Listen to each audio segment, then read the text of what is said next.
दोस्तों नमस्कार, स्वागत है आपका हमारी आज के टुडेज ब्रेकिंग न्यूज़ के अपडेटेड वीडियो में। जी हाँ दोस्तों, आज हम लेकर आए हैं आपके लिए बेहद बड़ी और काम की खबरें। सबसे पहले आज के वीडियो में जानेंगे कि कोरोना वैक्सीन की कोवैक्सीन और कोविशील्ड के दाम सरकार घटा रही है, तो कितने दाम में मिलेंगे आपको ये टीके और ये सारी चीज़ें। इसके अलावा आपको बता दें कि भारत में कोरोना के नए आंकड़े किस कदर होने वाले हैं, 1 मई तक संक्रमितों की संख्या कितनी हो जाएगी भारत में, ये भी जानेंगे।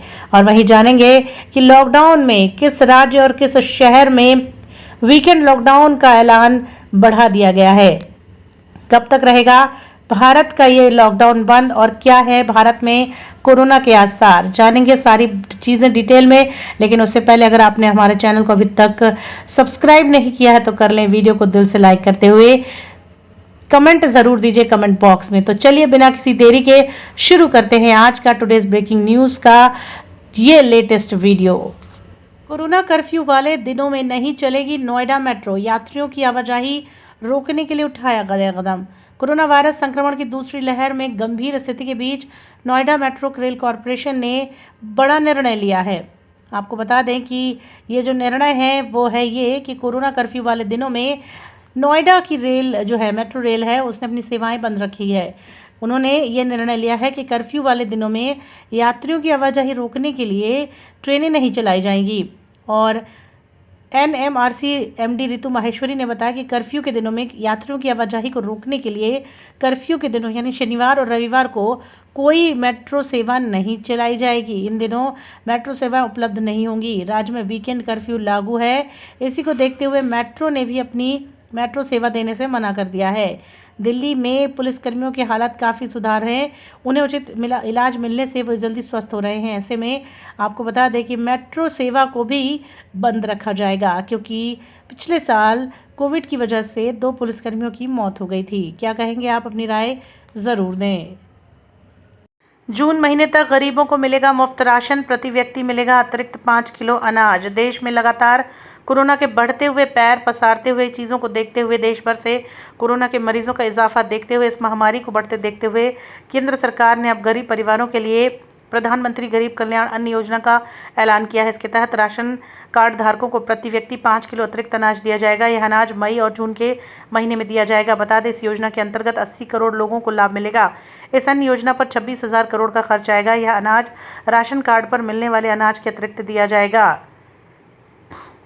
देश में पिछले वर्ष कोरोना की शुरुआत जब हुई थी, तब भी प्रधानमंत्री गरीब कल्याण अन्न योजना की शुरुआत की गई थी, जिसके अंतर्गत सरकार ने 5 किलो अतिरिक्त अनाज देने की घोषणा की थी। इस साल भी यही बात हुई है।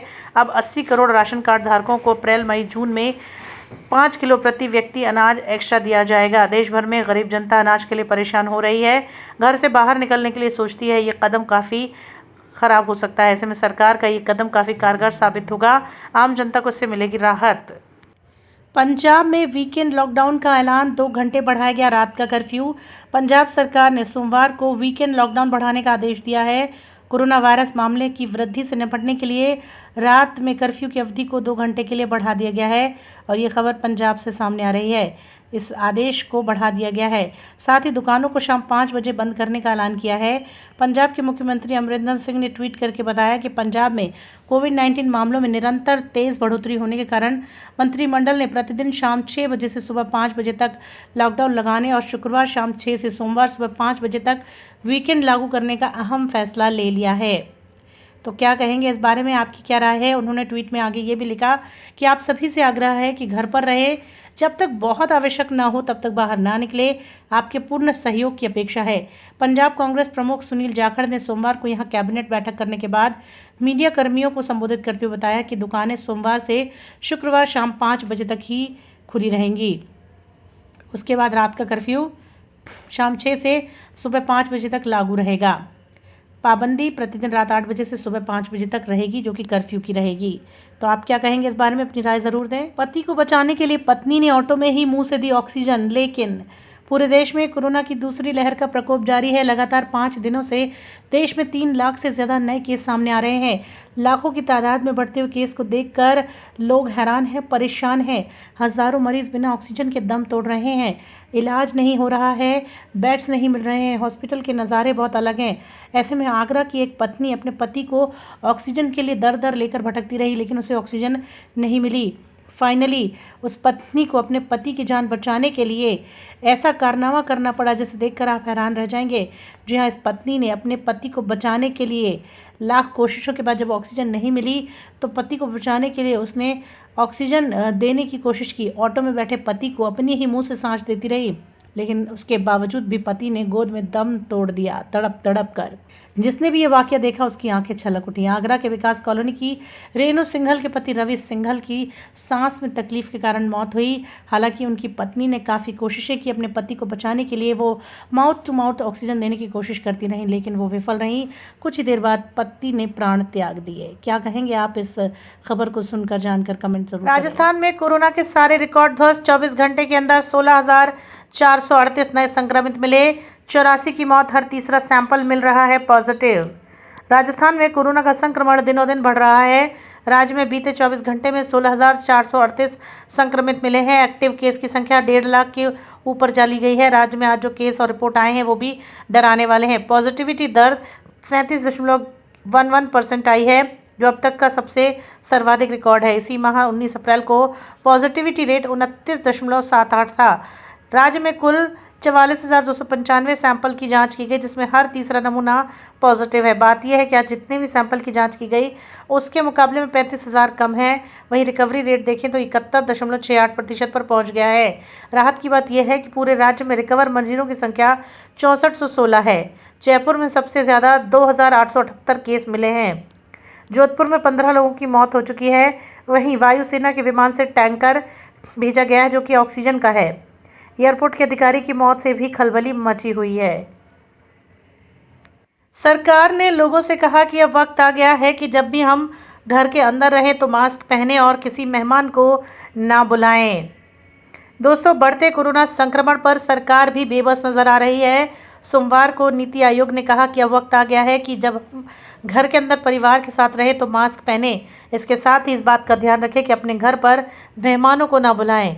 नीति आयोग में हेल्थ मिनिस्ट्री के मेंबर डॉक्टर वी.के. पाल ने कहा कि डर या भय ना फैलाएं, इससे हालात सुधरने की बजाय बिगड़ सकते हैं। अच्छी बात यह होगी कि अब हम घर में भी मास्क लगाने लगें। डॉक्टर पॉल ने कहा कि रिसर्च कहती है कि अगर एक व्यक्ति फिजिकल डिस्टेंसिंग ना अपनाए तो एक दिन में 406 लोगों को संक्रमित कर सकता है। अगर कोरोना पॉजिटिव व्यक्ति अपना फिजिकल एक्सपोजर 50% कम कर दे तो एक महीने में 15 लोग और 75% कम करने पर 2.5 लोगों को ही इन्फेक्ट कर पाएगा। होम आइसोलेशन में अनइन्फेक्टेड व्यक्ति ने अगर मास्क लगाया है और इन्फेक्टेड व्यक्ति ने मास्क नहीं लगाया तो इन्फेक्शन का खतरा 30% रहेगा। अगर इन्फेक्टेड और अनइन्फेक्टेड व्यक्ति दोनों ने मास्क लगाया हो तो ये इन्फेक्शन का खतरा घटकर 1.5% ही हो जाएगा। 12 राज्यों में 90% हेल्थ वर्कर्स अपना पहला डोज लगवा चुके हैं। भारत सरकार के मुताबिक पूरे देश में अब तक वैक्सीन के 14 करोड़ से ज़्यादा डोज दिए जा चुके हैं। 1 करोड़ से ज़्यादा लोगों को दूसरा डोज भी लग चुका है। झारखंड, गुजरात, छत्तीसगढ़ जैसे 12 राज्यों ने 90% से ज़्यादा वैक्सीन को दे चुके हैं। ये हेल्थ वर्कर्स को लगाई गई है। ऑक्सीजन की कमी पर जुड़े सवाल पर कहा गया कि सरकार ने हॉस्पिटल को ऑक्सीजन का सही तरीके से और सावधानीपूर्वक इस्तेमाल करने को कहा है। हमें ऑक्सीजन का लीकेज भी रोकना होगा। महिलाओं से जुड़े एक और ज़रूरी सवाल पर कहा कि क्या मासिक धर्म या माहवारी के दौरान वैक्सीन लगवाना सुरक्षित है, यानी कि वैक्सीन का पीरियड से कोई संबंध नहीं है। बता दें कि इन दिनों सोशल मीडिया पर यह बहस छिड़ी है।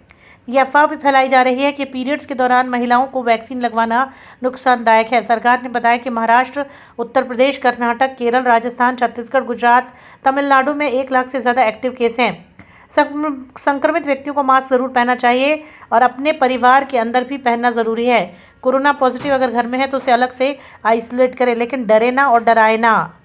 Delhi corona update. दिल्ली में कोरोना के 20,201 नए मामले आए, 380 मरीजों की मौत। दिल्ली में पिछले 24 घंटे में कोरोना को लेकर 2,200 नए मामले सामने आए हैं, 380 और लोगों की मौत हुई है, जबकि 22,055 लोग कोरोना से ठीक भी हुए हैं। दिल्ली में ये आंकड़ा बढ़ता चला जा रहा है। यहाँ पे 380 लोगों की मौत दर्ज की गई और 22,000 लोग कोरोना से ठीक हुए हैं। दिल्ली में अब तक 10,47,916 मामले सामने आ चुके हैं। दिल्ली में कोरोना का पॉजिटिविटी रेट बढ़कर 35% पहुंच गया है। कोरोना टेस्टिंग में भारी कटौती चल रही है। दिल्ली में 24 घंटे के दौरान 57,690 सैंपल्स की जांच की गई। दिल्ली में आज 1.25 लाख से घटकर सिर्फ 58,000 टेस्ट किए गए। वहीं कोरोना में अभी भी 92,358 एक्टिव केस हैं। दिल्ली में ये केस बढ़ते ही चले जा रहे हैं। यहाँ पर हॉस्पिटल्स की हालत बड़ी खस्ता है और आपको बता दें बेड्स नहीं है, ऑक्सीजन की कमी चल रही है। लेकिन ऐसे में 18 साल से ज़्यादा उम्र वालों को लगेगी फ्री कोरोना वैक्सीन की इंजेक्शन।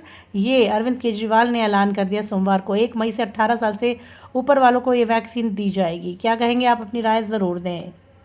सोमवार को रजौन पुलिस प्रशासन ने सरकार के नए गाइडलाइन को लेकर शाम 6 बजे के बाद खुली दुकानों को बंद करवाया। इस दौरान रजौन BDO गुरुदेव प्रसाद गुप्ता, शिव नीलेश कुमार चौरसिया, पुलिस इंस्पेक्टर राजेश कुमार के नेतृत्व में छापेमारी चलाई गई। इस दौरान खुली दुकानों को फटकार लगाई गई। प्रशासन की लाख कोशिशों के बावजूद दुकानदार आदेशों का पालन नहीं कर रहे हैं। जिला चिकित्सालय में कोरोना संक्रमित मरीजों की संख्या जहां बढ़ रही है, वहीं कोरोना की जांच कराने वालों की संख्या में काफ़ी बढ़ोतरी होती नजर आ रही है।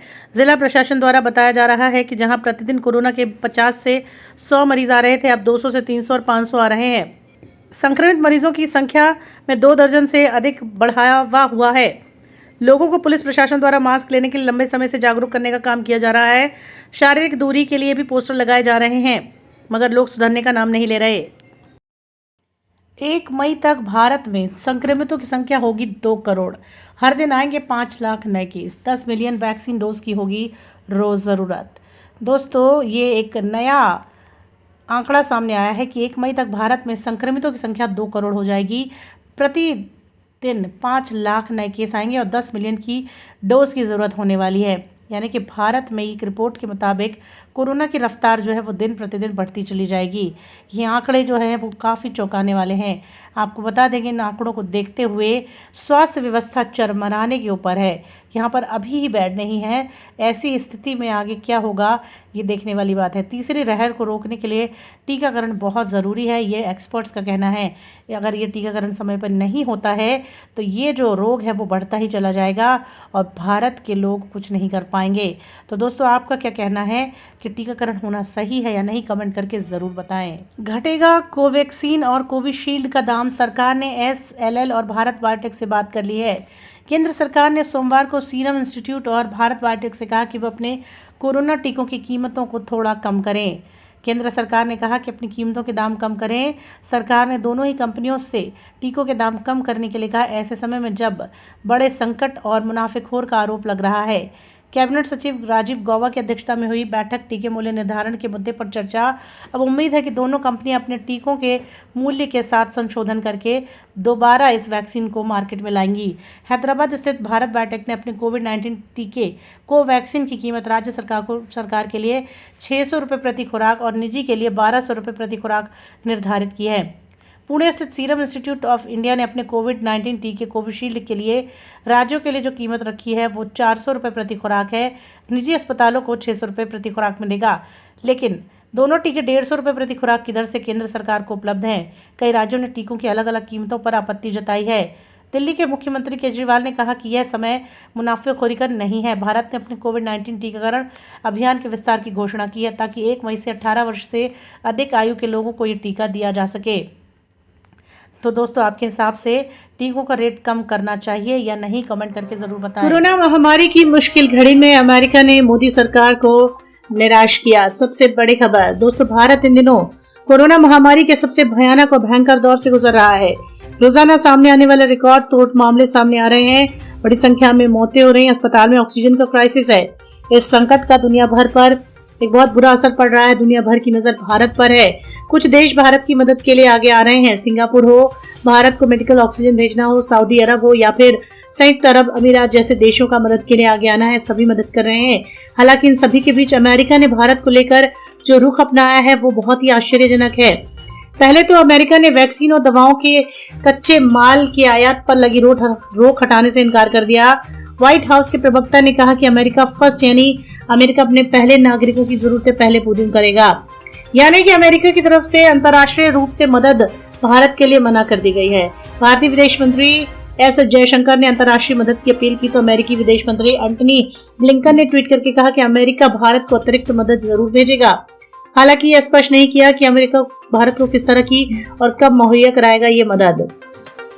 ठीक ऐसी ही ट्वीट मिलती जुलती अस्पष्ट ट्वीट राष्ट्रीय सुरक्षा सलाहकार अमेरिका के उन्होंने भी किया है। अंतर्राष्ट्रीय संबंधों पर नजर रखने वाले अमेरिका के इस रवैये से काफी हैरानी जता रहे हैं। कोरोना संकट के काल में दिल्ली में ऑक्सीजन के लिए लोग त्राही त्राही कर रहे हैं। कानपुर में दवाइयों और ऑक्सीजन की लंबी किल्लत है। ऐसे में भारत की मदद के लिए अमेरिका पीछे है। दोस्तों, इसके पीछे की क्या वजह हो सकती है कि आने वाला वक्त जरूर बताएगा। बता दें कि आपको तत्कालीन अमेरिकी राष्ट्रपति डोनाल्ड ट्रंप ने ट्वीट करके भारत का शुक्रिया अदा किया था जब भारत ने दवाइयां भेजी थी। तब मोदी ने लिखा था कि महामारी के समय में भारत और अमेरिका के रिश्ते मजबूत हो गए हैं, लेकिन इन ट्वीट्स को देखकर जो अमेरिका की तरफ से आ रहे हैं उनको देखकर लगता नहीं ये रिश्ते सुधरे हुए हैं। इस पर आपकी क्या राय है, कमेंट बॉक्स में जरूर बताएं। धन्यवाद।